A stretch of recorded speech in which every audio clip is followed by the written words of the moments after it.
ನಾನೇನು ಹೇಳಿ ಮೋದಿ ಅವರಿದ್ದಾರಲ್ಲ, ಅವರು ಪ್ರಚಾರದಿಂದ ಬದುಕಿರೋದು ಗೊತ್ತಾಯ್ತಲ್ಲ. ಬರೀ ಈಗ ಡಿಮಾನಿಟೈಸೇಷನ್ ಮಾಡಿದ್ರು, ಏನಾಯ್ತು ಅದು? ಡಿಮಾನಿಟೈಸೇಷನ್ ಏನಾಯ್ತು ರೀ? ಯಾರಿಗೆ ಅನುಕೂಲ ಆಯಿತು? ಅಚ್ಚಾ ದಿನ ಆಯಗ ಅಂತಂದ್ರು, ಏನಾಯ್ತು? ಏನಾಯ್ತು ರೀ? ಪ್ರತಿ ವರ್ಷ 2 ಕೋಟಿ ಉದ್ಯೋಗ ಕೊಡ್ತೀವಿ ಅಂತಂದ್ರೆ ಏನಾಯ್ತು?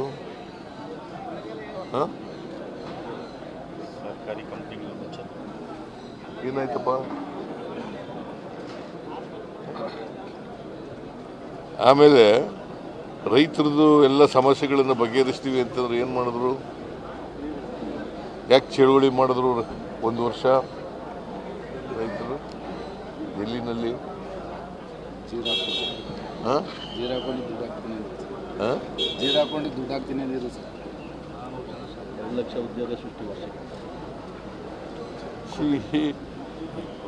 ಅವರು ಏನು ಹೇಳಿದ್ರು ಮೇಜರ್ ಆಗಿ ಒಂದನ್ನೂ ಮಾಡಲಿಲ್ಲ.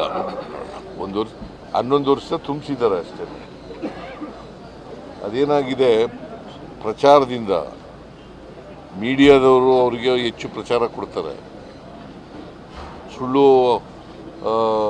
ವಿಚಾರಗಳನ್ನು ಹೇಳ್ತಾರೆ. ಈಗ ನಾವು ಗ್ಯಾರಂಟಿ ಯೋಜನೆಗಳನ್ನು ಘೋಷಣೆ ಮಾಡಿದಾಗ ಮಾಡೋಕ್ಕಾಗಲ್ಲ, ರಾಜ್ಯ ಸರ್ಕಾರಗಳು ದಿವಾಳಿ ಆಗ್ತವೆ ಅಂತಂದರು. ಅದನ್ನೇ ಕಾಪಿ ಮಾಡಿಬಿಟ್ರು. ಕಾಪಿ ಮಾಡಿದ್ರು ಇಲ್ಲ? ಮಧ್ಯಪ್ರದೇಶದಲ್ಲಿ ಏನು ಮಾಡಿದ್ರು? ರಾಜಸ್ಥಾನದಲ್ಲಿ ಏನು ಮಾಡಿದ್ರು? UP-ನಲ್ಲಿ ಏನು ಮಾಡಿದ್ರು? ಡೆಲ್ಲಿನಲ್ಲಿ ಏನು ಮಾಡಿದ್ರು?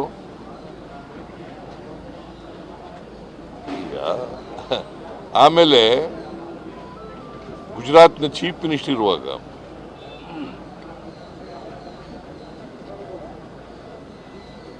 ಡೆವಲ್ಯೂಷನ್ ಆಫ್ ಟ್ಯಾಕ್ಸಸ್ನಲ್ಲಿ 50% ಬರಬೇಕು ಅಂತ ಹೇಳಿದ್ರು.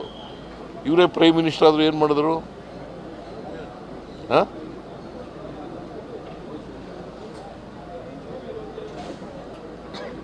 ಮಾಡಲಿಲ್ಲ. ಏನು ನೀವು ಅದನ್ನೆಲ್ಲ ಹೇಳೋದೇ ಇಲ್ಲ. ನಿರ್ಮಲಾ ಸೀತಾರಾಮನ್ 5300 ಕೋಟಿ ಕೊಡ್ತೀವಿ ಅಂತ ಹೇಳಿದ್ರು, ಕೊಟ್ರ? 15ನೇ ಹಣಕಾಸಿನ ಆಯೋಗದವರು 11495 ಕೋಟಿ ಕೊಡ್ತೀವಿ ಕೊಡಬೇಕಾಗಿತ್ತು ಅಂತ ಹೇಳಿದ್ರು, ಶಿಫಾರಸು ಮಾಡಿದ್ರು, ಕೊಟ್ರ? ಇವೆಲ್ಲ ಮೇಜರ್ ಅಲ್ವಾ? ಕರ್ನಾಟಕಕ್ಕೆ ಅನ್ಯಾಯ ಆಗ್ತಾ ಇದೆ. ಬಿಜೆಪಿಯವರು ಇದನ್ನೆಲ್ಲ ಕೇಳಿ ಅಂತಂದ್ರೆ ಇಲ್ಲಿ ಸುಳ್ಳ ಜನಗಳಿಗೆ ಸುಳ್ಳನ್ನ ಇಟ್ಟು ಅಪಪ್ರಚಾರ ಮಾಡ್ತಾ ಇದ್ದಾರೆ.